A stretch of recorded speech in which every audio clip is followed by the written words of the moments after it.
శబరిమల యాత్రలో పంబా నది అంటే ఏంటి, ఆ పంబకున్న విశిష్టత ఏంటి, పంబా నది ఎలా వచ్చింది, ఈ యొక్క యాత్రలో పంబా నది ఎందుకు ఉండాలి, వేరే ఎందుకు నది ఉండకూడదు అని అంటే స్వామివారు వేరు, పంపా నది వేరు కాదు.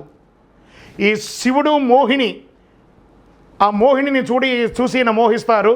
ఈ అమ్మవారు పరిగెడుతూ ఉన్నారు సిగ్గుతో శివుడికి దూరంగా.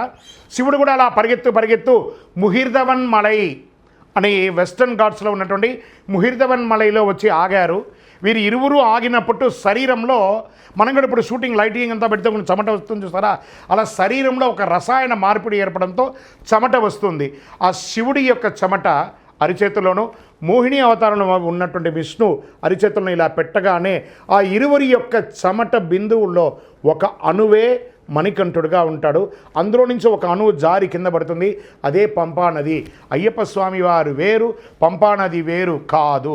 కాబట్టి శబరిమలకి వెళ్ళే వాళ్ళందరూ దక్షిణ భారత గంగా నది.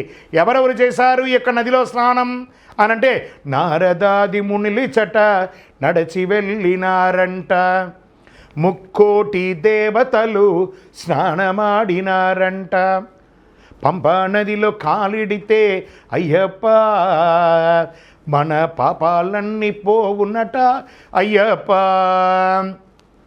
ఈ పంపా నదిలో అందుకే సబ్బు పెట్టుకోకండి, మీ బట్టలు వదిలేయకండి, ఎంగిలి ఉమ్మకండి, మూత్ర మాలిన్యాలు చేయకండి అని అక్కడ కేరళ ప్రభుత్వం వారు, ట్రువాన్కోర్ దేవస్థానం బోర్డు వారు అడుగు అడుగున చెప్తున్నారు. కాబట్టి మీరు ఏది చేసినా అయ్యప్ప మీద చేసినట్టే.